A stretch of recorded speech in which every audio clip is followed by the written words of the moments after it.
കവിഞ്ഞൊഴുന്ന അനുഗ്രഹത്തിലേക്ക് ഒരിക്കൽ കൂടെ ഏവരെയും ഞാൻ സ്വാഗതം ചെയ്യുന്നു. പ്രിയപ്പെട്ടവരെ, എന്നിലും നിങ്ങളിലും ദൈവം ഒരു നല്ല മനസ്സ് വെച്ചിട്ടുണ്ട്. ക്രിസ്തു നമ്മുടെ ഉള്ളിൽ വന്നപ്പോൾ ക്രിസ്തുവിൻ്റെ മനസ്സ്, ഒരു നല്ല മനസ്സ് നമ്മളിലുണ്ട്. പക്ഷേ നമ്മുടെ പ്രശ്നം ഇതാണ്, അതോടൊപ്പം നമ്മളുടെ ആ ആദാമ്യ സ്വഭാവം നമ്മുടെ ജഡത്തിൽ ഇപ്പോഴും നിലനിൽക്കുന്നുണ്ട്. ആ ആദാമ്യ സ്വഭാവത്തിൻ്റെ ആ ജഡമനുഷ്യനെ ഓരോ ദിവസവും തിരിച്ചറിഞ്ഞ് അതിനെ മരിപ്പിക്കുകയും നമ്മളിൽ വന്ന ക്രിസ്തുവിൻ്റെ മനസ്സിനെ വചനമെന്ന പോഷണം കൊടുത്ത് പരിശുദ്ധാത്മാവിൽ നിറഞ്ഞ് അതിനെ നമ്മൾ ഉണർത്തിയെടുക്കുകയും ചെയ്താൽ ജയകരമായൊരു ജീവിതം, ക്രിസ്തു സമാനമായൊരു ജീവിതം, സന്തോഷനിർഭരമായൊരു ജീവിതം നമുക്ക് ഈ ഭൂമിയിൽ നയിക്കാം. ഉണരട്ടെ നിങ്ങളിലെ നല്ല മനസ്സ്.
രണ്ട് പത്രോസ് 3-ാം അധ്യായം 1-ാം വാക്യം വായിക്കപ്പെടുന്നത് ശ്രദ്ധിക്കുക. പ്രിയമുള്ളവരെ, ഞാനിപ്പോൾ നിങ്ങൾക്ക് എഴുതുന്നത് 2-ാം ലേഖനമല്ലോ.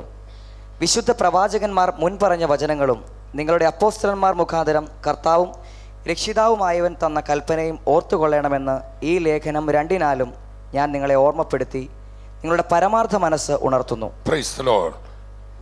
പരമാർത്ഥ മനസ്സ് ഉണർത്തുക. ഉറക്കെ പറഞ്ഞാട്ടെ. ഇന്നത്തെ സന്ദേശം ഇതാണ്. ഏതൊരു രക്ഷിക്കപ്പെട്ട വ്യക്തിയാണെങ്കിലും ആ വ്യക്തിയുടെ അകത്ത് 2 മനസ്സിരിപ്പുണ്ട്, 2 മനുഷ്യർ ഇരിപ്പുണ്ട്, 2 മനസ്സും ഇരിപ്പുണ്ട്. ഒന്ന്, വചനത്താൽ വീണ്ടും ജനിക്കപ്പെട്ട ക്രിസ്തുവിൻ്റെ മനസ്സുള്ള ഒരു വ്യക്തി നിന്റെ അകത്തിരിപ്പുണ്ട്. യേശു ക്രിസ്തുവിനെ കർത്താവായി സ്വീകരിച്ച എല്ലാവരുടെയും കൈകളൊന്ന് ഉയർത്തി കാണിക്കാമോ? നിങ്ങളോടാണ് പറയുന്നത്. ക്രിസ്തുവിനാൽ വീണ്ടും ജനിക്കപ്പെട്ട ക്രിസ്തു സ്വഭാവമുള്ള ക്രിസ്തുവിൻ്റെ മനസ്സുള്ള ഒരു വ്യക്തി നിന്റെ അകത്തിരിപ്പുണ്ട്. ഒരു നല്ല മനസ്സുള്ളൊരു വ്യക്തി നിന്റെ അകത്തിരിപ്പുണ്ട്. കൈകൊടുത്ത് പറഞ്ഞാട്ടെ. എന്തിനും റെഡിയായ, എവിടെയും താഴുന്ന, ആരെയും സഹായിക്കുന്ന, മനസ്സലിവുള്ള, സ്നേഹം കൊണ്ട് നിറഞ്ഞ, ഏത് നല്ല കാര്യത്തിന് റെഡിയായി നിൽക്കുന്ന, മടുപ്പില്ലാത്ത, തളരാതെ ഓടുന്ന ഒരു നല്ല മനുഷ്യൻ നിന്റെ അകത്തുണ്ട്. അതെന്നാ വന്നത്? യേശുവിനെ രക്ഷിതാവായി സ്വീകരിച്ചപ്പോൾ, അഥവാ ക്രിസ്തുവും പരിശുദ്ധാത്മാവും നമ്മുടെ ഉള്ളിൽ പ്രവൃത്തി ആരംഭിച്ചപ്പോൾ തുടങ്ങിയതാണ് ആ മനസ്സ്. അതിൻ്റെ പേരാണ് പരമാർത്ഥ മനസ്സ്. ഉറക്കെ പറഞ്ഞേ, വിളിച്ചു പറഞ്ഞാട്ടെ, പരമാർത്ഥ മനസ്സ്. ഇവിടെ പത്രോസ് ശ്ലീഹ പറയാണ്, ഞാൻ ലേഖനം 2-നാലും നിങ്ങളുടെ പരമാർത്ഥ മനസ്സ് ഉണർത്തുന്നു. അപ്പൊ പത്രോസ് ശ്ലീഹ എന്തിനാണ് 2 ലേഖനങ്ങളിൽ എഴുതിയത്? വിശ്വാസികളുടെ പരമാർത്ഥ മനസ്സ് ഉണർത്താൻ.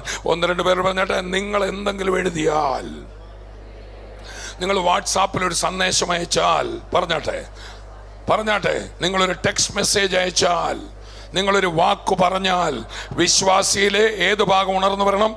പരമാർത്ഥ മനസ്സ് ഉണർന്നു വരണം. അപ്പോൾ തന്നെ എല്ലാ വിശ്വാസികളും അറിഞ്ഞിരിക്കണം, നാം രക്ഷിക്കപ്പെട്ടവരാണെങ്കിലും നമ്മൾ വീണ്ടെടുക്കപ്പെട്ടവരാണെങ്കിലും നമ്മളിൽ ഒരഴുക്കു മനസ്സുണ്ട്. അതെവിടെ നിന്ന് വന്നാണ്? ആദാമിൽ നിന്ന് വന്നിട്ടുള്ള ഒരു വീണുപോയ മനസ്സ് നമ്മളിലുണ്ട്. നമുക്കറിയാം, ആദാം പാപം ചെയ്ത് കഴിഞ്ഞപ്പോൾ ദൈവത്തെ കണ്ട് ദൈവത്തെ വീണ്ടും അഭിമുഖീകരിക്കാൻ അവർക്ക് തോന്നിയിട്ട് അവർക്കെന്തുണ്ടായി? ലജ്ജ. ഉറക്കെ പറഞ്ഞാട്ടെ, വിളിച്ചു പറഞ്ഞാട്ടെ. ലജ്ജയോട് ചേർന്ന ദുരഭിമാനം. ഉറക്കെ പറഞ്ഞാട്ടെ ദുരഭിമാനം. മാത്രമല്ല, ദൈവത്തിന് മുമ്പിൽ, മനുഷ്യരുടെ മുമ്പിൽ നിൽക്കാനുള്ള ഭയം. വിളിച്ചു പറയൂ. മാത്രമല്ല, നമ്മളിങ്ങനെ വായിക്കുന്നു, അനിയൻ നല്ല യാഗം കഴിച്ചപ്പോൾ ചേട്ടൻ എന്തുണ്ടായി? അവരുടെ മക്കളിൽ അസൂയ. വിളിച്ചു പറഞ്ഞാട്ടെ.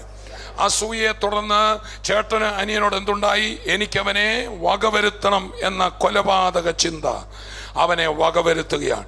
ചുരുക്കി പറഞ്ഞാൽ, ദൈവം വിട്ടുപോയ, ദൈവത്തിൻ്റെ സാന്നിധ്യം വിട്ടുപോയ, ദൈവത്തിൻ്റെ കൺട്രോൾ വിട്ടുപോയ ആദാമ്യ മനസ്സ് എന്തിൻ്റെയാണ്? അത് അസൂയയുടെയാണ്, പകയുടെയാണ്, പിണക്കത്തിൻ്റെയാണ്. ദൈവത്തിൻ്റെ മക്കളെ, അങ്ങനെ ഒരു മനസ്സ് മനുഷ്യനിലുണ്ട്. നാം രക്ഷിക്കപ്പെട്ടപ്പോൾ ആ മനസ്സ് നമ്മളിൽ നിന്ന് പോയിട്ടില്ല, മറിച്ച് ആ മനസ്സിനെ ദിനംതോറും മരിപ്പിക്കേണ്ട ജോലി എൻ്റെയും നിങ്ങളുടെയാണ്. അതുകൊണ്ടാണ് പൗലോസ് ശ്ലീഹ പറയുന്നത്, ഞാൻ ദിനംതോറും എന്ത് ചെയ്യുന്നു? മരിക്കുന്നു. Put to death your old self. നിന്റെ പഴയ മനുഷ്യനെ ദിനംതോറും മരിപ്പിക്കുക. അപ്പം നമ്മളുടെ ജോലിയാണ് ഈ പഴയ മനസ്സിനെ, നസൂയുള്ള മനസ്സിനെ, ഒരഴുക്ക് മനസ്സ് എൻ്റെ നിങ്ങളുടെ അകത്തിരിപ്പുണ്ട്. അത് നമ്മൾ വായിക്കാം. അതിന് വചനത്തിൽ പറയുന്ന പേര് ജഡമനസ്സെന്ന. അവർക്ക് പറഞ്ഞാട്ടെ, ജഡമനസ്സ്. നമുക്ക് വായിക്കാം, കൊലോസ്യ ലേഖനം 2:18 വായിക്കുമ്പോൾ ജഡമനസ്സ് എന്ന പദപ്രയോഗം കാണാം. വായിക്കപ്പെടുന്നത് ശ്രദ്ധിക്കുക. താഴ്മയിലും ദൂതന്മാരെ ആരാധിക്കുന്നതിലും രസിച്ച് സ്വന്തം ദർശനങ്ങളിൽ നല്ല മായത്താഴ്മയിൽ നിന്ന, താഴ്മയുടെ ഭാവം കാണിക്കാന്ന, ഫോൾസ് ഹംബിൾനെസ്.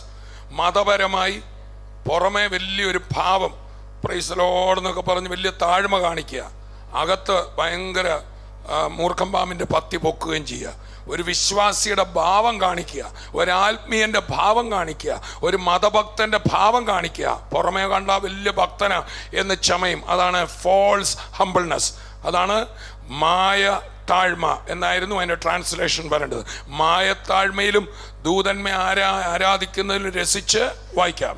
മായത്താഴ്മയിലും ദൂതന്മാരെ ആരാധിക്കുന്നതിലും രസിച്ച് സ്വന്തം ദർശനങ്ങളിൽ പ്രവേശിക്കുകയും തൻ്റെ ജഡമനസ്സിനാൽ വെറുതെ ചീർക്കുകയും തലയെ മുറുകെ പിടിക്കാതിരിക്കുകയും ചെയ്യുന്നവൻ ആരും നിങ്ങളെ വിരുദ്ധ തെറ്റിക്കരുത്. ജഡമനസ്സ്. ഉറക്കെ പറഞ്ഞേ, ജഡമനസ്സ്. ഇതാണ് മനുഷ്യനിലുള്ള രണ്ടാമത്തെ ഭാവം. രക്ഷിക്കപ്പെട്ടവരിലും ഇതിരിപ്പുണ്ട്. അതിന്റെ പേരെന്താണ്? വിളിച്ചു പറയൂ. ജഡമനസ്സിനാൽ വെറുതെ ചീർത്ത വ്യക്തികൾ നിങ്ങളുടെ വിരുദ്ധ തെറ്റിക്കരുത്. അവിടെ പറയണം, ജഡമനസ്സിനാൽ ചീർക്കുകയും തലയെ മുറുകെ പിടിക്കാതിരിക്കുകയും ചെയ്യുന്നു. ആരാണ് തല? കർത്താവായ യേശു ക്രിസ്തു. ആ കർത്താവായ യേശു ക്രിസ്തു തൻ്റെ വചനമാണ് നമ്മുടെ കയ്യിലിരിക്കുന്ന വചനം. ഈ വചനത്തോടും കർത്താവിനോടും പരിശുദ്ധാത്മാവിനോടും ബന്ധം നഷ്ടപ്പെട്ട വ്യക്തികൾ അവരുടെ വാക്കുകൾ കൊണ്ട് നിങ്ങളുടെ വിരുദ്ധ തെറ്റിക്കരുത്. ചേർന്ന് കർത്താവിനെ സ്തുതിക്കാം. എനിക്ക് നിങ്ങൾക്ക് ഒരു ലക്ഷ്യമുണ്ട്, എനിക്ക് നിങ്ങൾക്ക് ഒരു ഉന്നമുണ്ട്, ഒരു വിരുദുണ്ട്. ആ വിരുദിൽ നമ്മൾ എത്തണമെങ്കിൽ നമ്മുടെ ആ നല്ല മനസ്സിനെ നമ്മൾ ഉണർത്തിയെടുക്കണം. Price the lord. ചില വിശ്വാസികൾ നന്നായിട്ട് ഓടിയവർ, നന്നായിട്ട് കർത്താവിന് വേണ്ടി അധ്വാനിച്ചവർ, ഏത് നല്ല കാര്യത്തിനും ഓടിയവർ, അവർ മടുത്ത് തണുത്ത് ഞാനെന്തിനായിപ്പോൾ ഇതൊക്കെ ചെയ്തു എന്ന് പറയുമ്പോൾ ആ വ്യക്തിയുടെ ഏത് പോയി? നല്ല മനസ്സ് ഹനിക്കപ്പെട്ടു. അതുകൊണ്ടാണ് തിമോഥെയോസിന്റെ ലേഖനം എഴുതുമ്പോൾ 1 തിമോഥെയോസിന്റെ ലേഖനത്തിൽ പൗലോസ് ശ്ലീഹ തന്നോട് പറയാണ്, ആജ്ഞയുടെ ഉദ്ദേശമോ ശുദ്ധ ഹൃദയം, നല്ല മനസാക്ഷി, നിർവ്യാജ വിശ്വാസം, ഇവയാൽ ഉളവാകുന്ന സ്നേഹം തന്നെ. ദൈവ ശുശ്രൂഷ ചെയ്യുന്നവർ, പുതിയ നിയമ ശുശ്രൂഷ ചെയ്യുന്നവർ, എന്നെ കേൾക്കുന്ന ശുശ്രൂഷകർ, കെയർസൽ പ്രേയർസൽ ലീഡേഴ്സ് നല്ല മനസ്സോടെ അല്ലെങ്കിൽ ഈ വേല ചെയ്യാനൊക്കത്തില്ല. നല്ല മനസ്സോടെ അല്ലാതെയും ചെയ്യാം, അതൊരു ബലവും ഉളവാക്കത്തില്ല. അവിടെ പിറുപിറുപ്പുണ്ടായിരിക്കും, അവിടെ മടിപ്പുണ്ടായിരിക്കും, അവിടെ ആർക്കാണ്ട് വേണ്ടി ചെയ്യുന്ന പോലെ ഇരിക്കും. എന്നാൽ ദൈവത്തിൻ്റെ പൈതലെ നല്ല മനസ്സോടെ ഒരു വ്യക്തി ചെയ്താൽ അവൻ ഓടി നടന്ന്, അവൻ സ്വയം മറന്ന് മറ്റുള്ളവരേക്ക് വേണ്ടി ഓടി നടക്കുന്ന കാഴ്ച നമുക്ക് കാണാൻ പറ്റും. ഹല്ലേലൂയ. നമ്മൾ നമ്മുടെ നല്ല മനസ്സിനെ ഉണർത്തിയെടുക്കണം, മറ്റുള്ളവരുടെയും നല്ല മനസ്സിനെ ഉണർത്തിയെടുക്കണം. ഒരു വചനം കേൾക്കുമ്പോൾ നമ്മളിലെ നല്ല മനസ്സിൻ്റെ ഭാഗം ഉണർന്നു വരും. അതുപോലെ തന്നെ ദൈവവചനം കൊണ്ട് നമ്മുടെ ആ വേണ്ടാത്ത മനസ്സിനെ നമ്മൾ മരിപ്പിക്കണം. റോമർ 8:5 മുതൽ 7 വരെ വായിക്കപ്പെടുന്നത് ശ്രദ്ധിക്കുക. ജഡസ്വഭാവമുള്ളവർ ജഡത്തിനുള്ളതും ആത്മസ്വഭാവമുള്ളവർ ആത്മാവിനുള്ളതും ചിന്തിക്കുന്നു. ജഡത്തിന്റെ ചിന്ത മരണം, ആത്മാവിന്റെ ചിന്തയോ ജീവനും സമാധാനവും തന്നെ. ജഡത്തിന്റെ ചിന്ത ദൈവത്തോട് ശത്രുത്വം ആകുന്നു, അത് ദൈവത്തിന്റെ ന്യായപ്രമാണത്തിന് കീഴ്പ്പെടുന്നില്ല. നമ്മളിൽ ഈ 2 ചിന്തകളും വരും. ഒന്ന് ജഡത്തിന്റെ ചിന്ത, വേറൊന്ന് ആത്മാവിന്റെ ചിന്ത. നമ്മൾ ഗലാത്യ ലേഖനത്തിൽ ജഡത്തിന്റെ പ്രവൃത്തികളോ ദുർനടപ്പ്, അശുദ്ധി, ദുഷ്കാമം, ആ വേദഭാഗങ്ങളൊന്ന് വായിച്ചിട്ട് ജഡത്തിനൊരു ചിന്തയുണ്ട്. എല്ലാവരും എൻ്റെ കൂടെ ഒന്ന് പറഞ്ഞേ, ജഡം ചിന്തിക്കുന്നു. വിളിച്ചു പറഞ്ഞു, ജഡം ചിന്തിക്കുന്നു. എല്ലാവരും ഒരു കാര്യം മനസ്സിലാക്കണം, ജഡം ജഡം എന്ന് പുതിയ നിയമ ലേഖനങ്ങളിൽ നമ്മൾ കാണുന്നത് ഈ മാംസ ശരീരത്തെക്കുറിച്ചല്ല. നോ, ചില സ്ഥലത്ത് ഈ മാംസ ശരീരത്തിനും ജഡമെന്ന് പറഞ്ഞിട്ടുണ്ട്. പക്ഷെ ഫ്ലഷ്, ജഡം എന്ന് പുതിയ നിയമത്തിൽ പറയുന്ന ഒരു ചിന്താ രീതിയാണ്. എന്താണ്? വീണുപോയ, വളവത്തരവുള്ള, നിരാശയുള്ള, ഭയമുള്ള, കയ്പുള്ള, അസൂയുള്ള പഴയ മനുഷ്യന്റെ ചിന്തകളെയാണ് എന്തോ പറയുന്നത്, ജഡം. മനസ്സിലാകുന്നുണ്ടോ? അതുകൊണ്ടാണ് ജഡ മനസ്സിനാൽ ചീർക്കരുത്. ഉറക്കെ പറഞ്ഞ, ജഡം ഒരു മനസ്സാണ്. പറഞ്ഞാട്ടെ, വിളിച്ചു പറഞ്ഞാട്ടെ. ആത്മാവും ഒരു മനസ്സിലാണ് വെളിപ്പെടുന്നത്. ആത്മാവ് മനസ്സിലാണ് വെളിപ്പെടുന്നത്. പരിശുദ്ധാത്മാവിനാൽ വീണ്ടും ജനിച്ച നമ്മുടെ ആത്മാവിൽ നല്ല ചിന്തകളാണുള്ളത്. അത് ദൈവവചനം ഏറ്റെടുത്ത് അത് വർദ്ധിച്ചു വരും. എന്നാൽ ജഡത്തിന്റെ മനുഷ്യൻ എപ്പോഴും അവൻ എന്താണെന്നറിയാം, നമ്മളിലെ ജഡ ആ ജഡമനുഷ്യന് അഴുക്ക് കാര്യങ്ങൾ കേൾക്കാനാണ് ഇഷ്ടം, ഗോസിപ്പ് കേൾക്കാനാണ് ഇഷ്ടം, വല്ലവരുടെയും കുറ്റം കേൾക്കാനാണ് ഇഷ്ടം. എന്നാൽ ആ ഭാഗത്തെ നമ്മൾ മരിപ്പിച്ചിട്ട് കർത്താവിൻ്റെ വചനം കേൾക്കാൻ, അവനെ സ്തുതിക്കാൻ, ദൈവമക്കളുടെ സാക്ഷ്യം കേൾക്കാൻ, ദൈവവചനത്തിൻ്റെ സത്യങ്ങൾ ഗ്രഹിപ്പാൻ, വചനം ധ്യാനിച്ചുകൊണ്ടിരിക്കാൻ, അഭിഷേകത്തിൽ പാട്ടുപാടിക്കൊണ്ടിരിക്കാൻ, അന്യഭാഷകളിൽ പാടിക്കൊണ്ടിരിക്കാൻ, മറ്റുള്ളവരുടെ കാര്യങ്ങളിൽ അനാവശ്യമായി ഇടപെടാതെ കർത്താവിൻ്റെ വചനം ഹൃദയത്തിൽ എടുത്ത് അതിനെ താലോലിച്ച് അതിനെ സ്തുതിച്ച് വളരുന്ന ദൈവമക്കളുടെ ആത്മമനുഷ്യൻ വർദ്ധിച്ചു വരും. മറക്കരുത്, നിന്റെയും എൻ്റെയും അകത്തൊരു യുദ്ധമുണ്ട്. Price the Lord. അതുകൊണ്ടാണ് പൗലോസ് ശ്ലീഹ പറഞ്ഞ, അകത്ത് യുദ്ധം പുറത്ത് ഭയം. നമ്മുടെ അകത്ത് എന്ത് നടക്കുന്നുണ്ട്? ഒരു യുദ്ധം. അതിനെക്കുറിച്ച് പൗലോസ് ശ്ലീഹ യുദ്ധത്തെക്കുറിച്ച് പറയുന്നത് 2 കൊരിന്ത്യർ 10 3 മുതലുള്ള വാക്യങ്ങളിൽ ആ യുദ്ധത്തെക്കുറിച്ചാണ് പറയുന്നത്. അടുത്തിരിക്കുന്ന ആൾ പറഞ്ഞാട്ടെ, നിങ്ങളുടെ അകത്ത് 2 മനുഷ്യർ തമ്മിൽ പൊരിഞ്ഞ യുദ്ധം നടക്കുന്നുണ്ട്. പറഞ്ഞാട്ടെ, മുഖത്ത് നോക്കി പറഞ്ഞാട്ടെ. നിങ്ങളിലെ വീണ്ടും ജനിച്ച പുതുമനുഷ്യനും, മുഖത്ത് നോക്കി പറഞ്ഞാട്ടെ, നിങ്ങളിലെ വീണ്ടും ജനിച്ച പുതുമനുഷ്യനും ആദാമിൽ നിന്ന് വന്ന ആ താന്ന ചിന്താഗതികൾ മുഴുവനുള്ള മനുഷ്യനുമായി പൊരിഞ്ഞ അടി ഡെയിലി നടക്കുന്നുണ്ട്. Price the Lord. ഇതിൽ ആര് ജയിക്കുമോ അങ്ങനെ ഇരിക്കും നിന്റെ സ്വഭാവം. കൈകൊടുത്ത് പറഞ്ഞിട്ടെ, നിന്നിൽ ഇതിൽ ആര് ജയിക്കുമോ, വിശ്വാസിയാന്ന് പറഞ്ഞിട്ട് കാര്യമില്ല, പ്രൈസ് ദി ലോർഡ് സ്തോത്രം പറഞ്ഞനോ എന്ന് പറഞ്ഞിട്ട് കാര്യമില്ല, അകത്ത് ഏത് വ്യക്തിക്ക് തീറ്റി കൊടുക്കുമോ അത് ശക്തിപ്പെട്ടിരിക്കും. ചേർന്ന് കർത്താവിനെ സ്തുതിക്കാം. എൻ്റെ ഈ മാംസ ശരീരത്തിൻ്റെ ഭക്ഷണം, ഞാൻ ഈ ഭൂമിയിൽ നിന്ന് ജനിച്ചതായതുകൊണ്ട് ഈ ഭൂമിയിൽ വിളയുന്ന വസ്തുക്കളാണ്. കപ്പയും ചേനയും കാച്ചിലും അത് മീനും ഇറച്ചിയും അരിയും ചോറും ഒക്കെയാണ് എൻ്റെ ഈ ശരീരത്തിന് ആവശ്യം.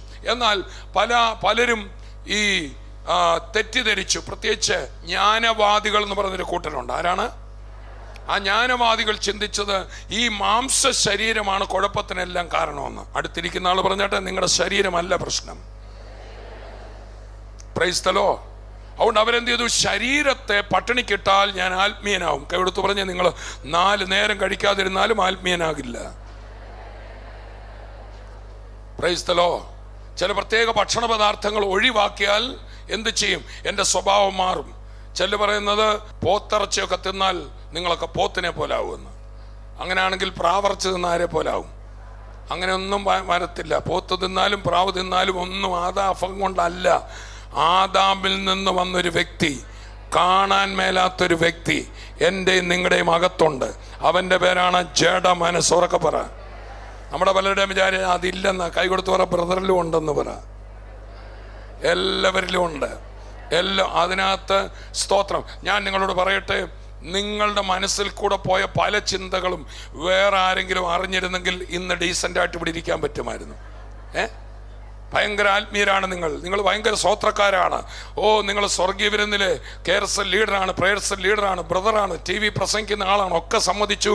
പക്ഷെ നിങ്ങളുടെ മനസ്സിൽ കൂടെ നിങ്ങൾ തന്നെ അച്ഛേന്നും തോക്കുന്ന ചിന്തകൾ പോയിരുന്നില്ലേ?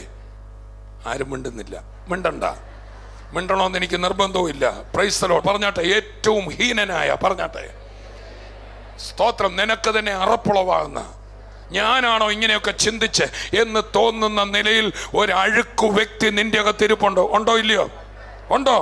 സ്തോത്രം. അവൻ ഏറ്റവും കേൾക്കാൻ ഇഷ്ടം ഗോസിപ്പാണ്. അവൻ ഏറ്റവും കേൾക്കാൻ ഇഷ്ടം നിരാശയുടെ വാക്കുകളാണ്. വഴിയെ പോകുന്ന ഭൂതത്തെ പിടിച്ചെടുക്കുവൻ. മനസ്സിലാവുന്നുണ്ടോ? ഒന്നോർക്ക, ഈ ശരീരത്തിൻ്റെ ഭക്ഷണം ഈ ലോകത്തിൽ വിളയുന്ന ചോറും മീനും കറിയും ഒക്കെ ആണെങ്കിൽ, ആ ജഡമനസ്സിൻ്റെ ഭക്ഷണം നമ്മുടെ മറ്റുള്ളവർ പറഞ്ഞുവിടുന്ന അഴുക്കുവാക്കുകളാണ്. നമ്മുടെ ആത്മ മനുഷ്യന്റെ ഭക്ഷണം, കർത്താവ് പറഞ്ഞു, മനുഷ്യൻ അപ്പം കൊണ്ട് ദൈവത്തിൻ്റെ ഇപ്പം അങ്ങോട്ട് വാരി എറിഞ്ഞു തന്നുകൊണ്ടിരിക്കുകയാണ്. അതാണ് സ്തോത്രം.